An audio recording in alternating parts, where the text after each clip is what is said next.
next door? That would be There great. you are. Yeah. You just came into, you just got focused. Oh, that's better. Yeah. All right. Hello. So David and Max, I remember when the Will and Grace revival was first announced, it was going to be just 10 episodes that were going to air last fall. That got bumped up to 16, and that became a second season renewal, and then a third season renewal. So I guess my first question is, did you realize that at the time, did you realize that the demand was so high for not just more Will and Grace, but indefinite Will and Grace? We did not. We did not. In fact, we keep having to change plans because it's like, okay, great. As soon as these 10 are done, I don't know about you, but I'm going to Catalina for a much needed vacation.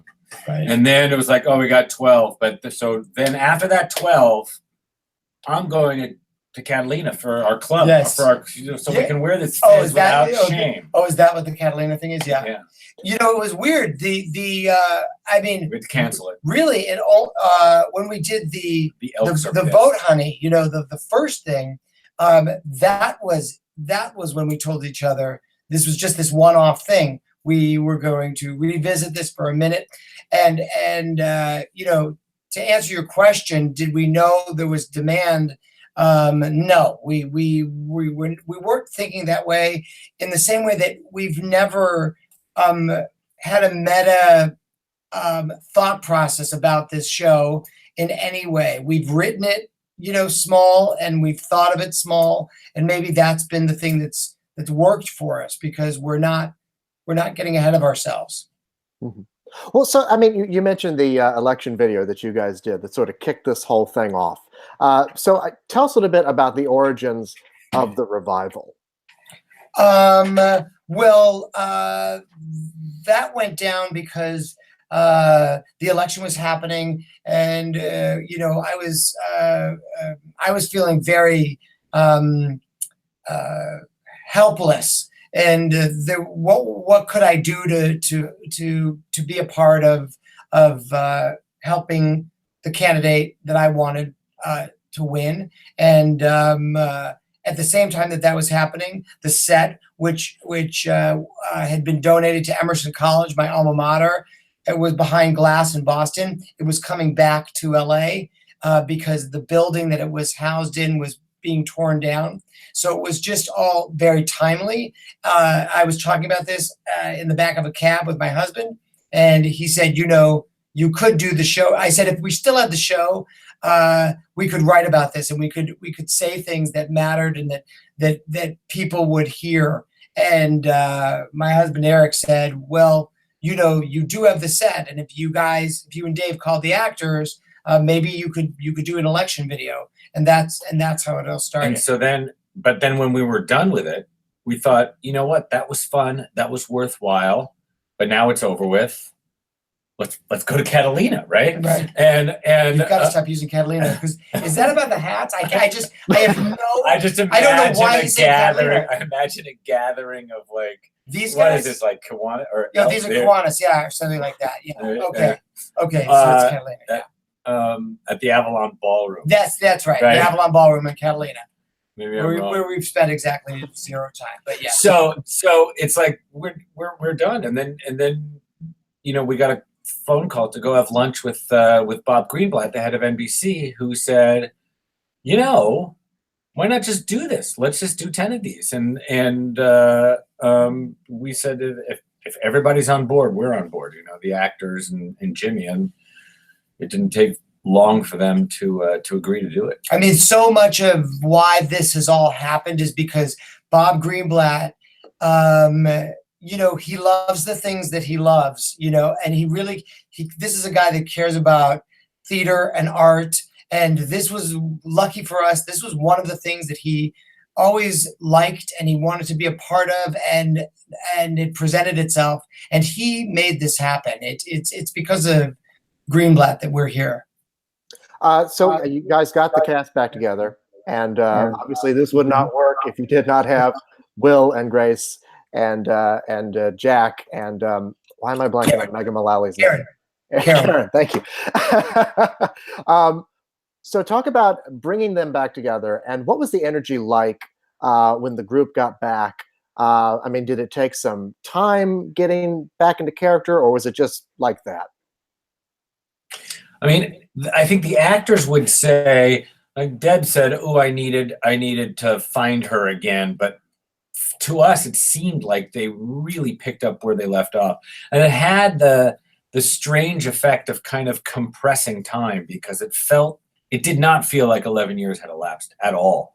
I mean, you look around and the set's the same, or at least very similar, and the people who are working there are essentially the same, if not a bit grayer, but because of all that, it really felt like we were just continuing, like we had taken a long hiatus or something. And it really felt that natural and that familiar.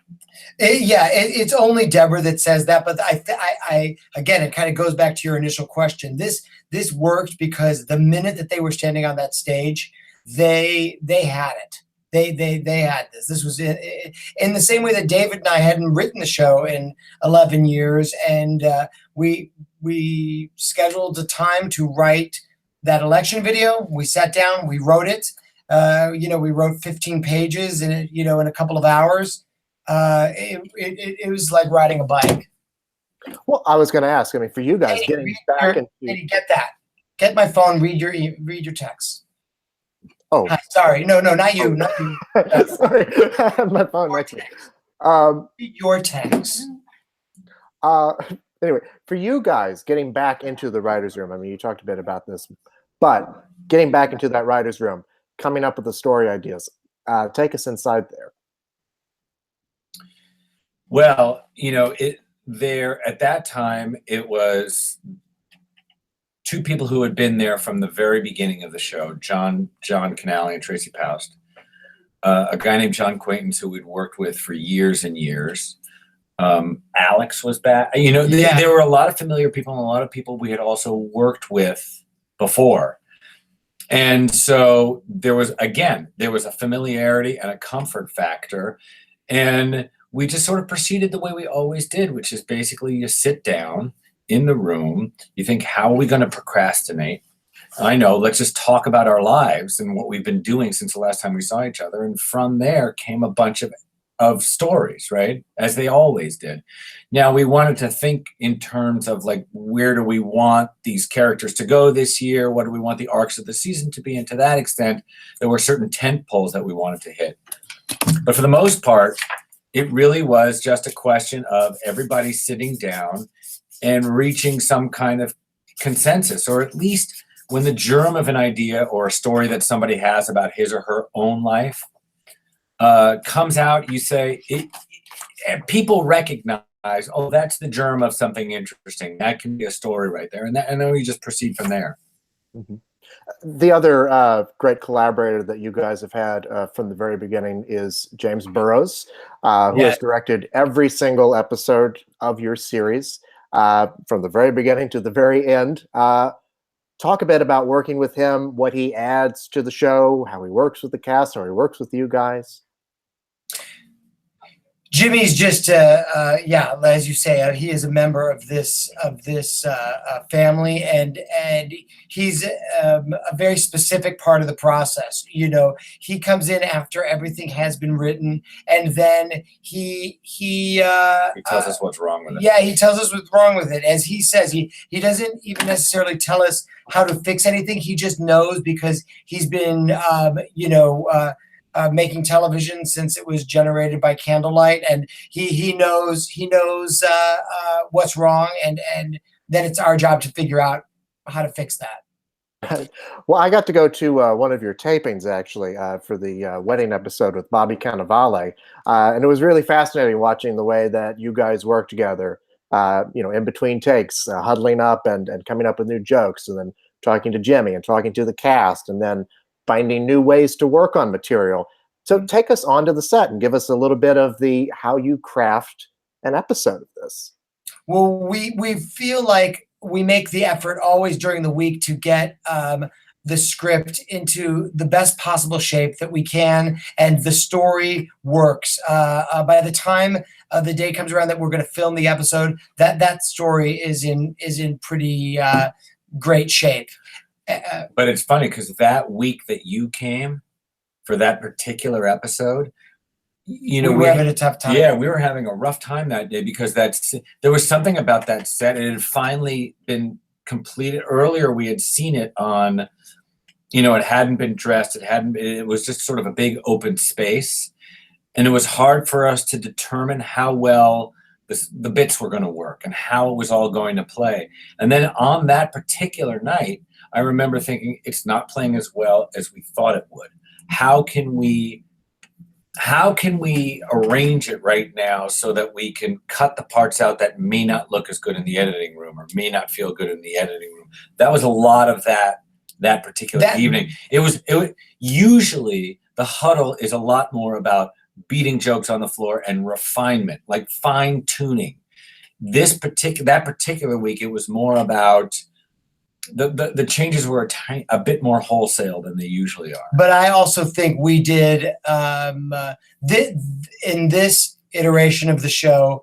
I feel like we do a rewrite in the edit room in a way that it used to not be that way. We really work in there and polish it and refine it one more time, and that's just mostly what the process is about. I think we go to the stage with a script that's in very good shape, which is a script that can be on TV, and then, as Dave said, we just try to beat whatever the audience tells us that night, what works and what doesn't work, and we try to improve on that. There's also more you can do in the editing room now. I remember it was the second episode. There was a scene in a bar that we wanted to shorten. And I remember thinking one of the problems was that Grace was in that scene. I was like, wow, we could really shorten it. But Grace is in every shot. And the editor saying, oh no, we can just remove him from the scene. It was her, yeah. Remove Deb from the scene. It's like, we're like, oh, you can do that now? You can do that in this thing? Yeah, no problem. And poof, she was gone. We could start her story appropriately in the next scene and shorten that first scene. And it was the first time we really realized how, in a multi-camera sitcom, how much you can do in the editing room. Mm-hmm. You know, the show has updated itself really well into the 21st century. Well, I mean, it was in the 21st century to begin with, but I should say into the new decade. Was there sort of a feeling of trial and error to update the characters to the modern world, if that makes any sense? It does, but I really think, I mean, the operative assumption for us was, well, these people have been living their lives for the last 11 years, just like we have. So where are they now? I mean, really was what we concluded. And if that is the thinking, then why wouldn't it be contemporary? Because they're contemporary. I mean, they've been growing too while we've been off the air. So it's just a question of picking them up where they are at this point in their lives. We for the first season kind of picked the greatest hits of what the characters had done, and kind of the most popular moves in who they are, and that also went for guest stars that we thought were the most like the show. Leslie Jordan and Molly Shannon, and so we went ahead and cherry picked what are the best of moments, and that was what the first season was about. And in the second season, I think we're really going to get to more of what you're saying, which is, even though we did it in the first season, it's going to become text in the second season. These characters are the age that they are, and we're going to be dealing with that age in all of their arcs. Right. Well, I mean, that's the other thing. Since that time has passed, there's stories that you're able to explore that you wouldn't necessarily have been able to do 11 years ago. I think about like Grandpa Jack, for instance. I mean, certainly that's not an episode that we would have seen when the show first came on. And so it's an interesting kind of dynamic that you can now play with. Friends and Lover is the other one with Nick Offerman. Yeah. 10 years ago, we wouldn't have done, we maybe would have done, they dated the same guy. We wouldn't have gone to the place that they're sleeping with the same guy. They're older and they can handle it, and the audience can also handle it. And so that's a story that we ended up being able tell that we wouldn't have the last time around. Also, Jack and Will both dating younger guys. The idea of Jack having this panic that he is no longer, the young buck. He's now like, he is, ensconced in middle age, just like the rest of us. Right. You guys are on the Emmy ballot again. And for your work on the episode, the season finale, It's a Family Affair, you've submitted that for writing, as well as 3 other episodes. We mentioned Grandpa Jack, also Rosario's Quinceañera. Tell us a bit about the episode that you've submitted for writing. Take us inside pinning that episode and why you decided to submit that. That was about, for me, that scene at the dinner table, when they are, reading the letter from Bobby, Debbie Reynolds, when the girls are experiencing that letter and singing that song to their father, and the sentimental aspects of that are, I really love, and I also feel like we got good use out of everyone in that episode. Megan's story is incredible in that show, and Jack's story is good in that show. But we don't feel it just happened that our name was on that episode. But at this show, we really write these scripts as a room. I mean, we would never want to take anything away from those individual writers. Tracy Poust and John Canale are superb, and Alex Hirschlag, and John Quaintance. Yeah, all of them are really great. But the way that we went about finding the episodes that we submitted for Emmys, it really had to do with what represented the show the best, and that's what we gave you guys. That's what we gave the Emmy voters. Well, I mean, going off of that, you guys have had a successful Emmy run in your original iteration. You guys won Best Comedy Series in your second season. All 4 of your cast members won individual acting prizes, making them only one of 3 shows to pull that off. What did that recognition mean in its original run? And I mean, you guys have already won a Writers Guild Prize for this new iteration. You've gotten Golden Globe nominations, SAG nominations. So, I mean, what does that recognition mean for you guys? I'd like to get the Nobel Prize before Trump. I would like for you to get that too before that happens. I mean, the awards are cool, but I don't know. It's not really driven by that. I mean, I personally, I feel very connected to the material, and it's about, does it feel right? Are we telling a story that matters and that just matters? I don't. Emmys are fantastic. They're great. I think it would be wonderful to have that again, but it's definitely not the driving force behind it for me. But I'm sorry. What were you saying? Do we want that? Is that something? No. I meant. When you guys won the Emmy originally, what did that recognition mean for you? That you were recognized for that? I mean, that kind of. I think it was real. It was real validation. And that all of it was being recognized and applauded. It was which was very humbling, because you just sit there. We all sit there in our rooms, in our writing room, just thinking about lunch and how we can not embarrass ourselves, and then for this to come and to say, oh no, we recognize that you're doing good work, is an enormous boost for us personally, and also for the show and for the content of the show. And I mean, you've mentioned wanting to tell stories that matter. And, throughout my life, people I've met or people that I've heard who've talked about the show, I've heard people say things like, I was in the closet and Will and Grace encouraged me to come out. Or I didn't speak to my gay son or daughter for years, and Will and Grace encouraged me to pick up a phone and call them again. So all the Emmys in the world aside, the fact that you've created something that has had that kind of a positive impact on people, what does that mean for you?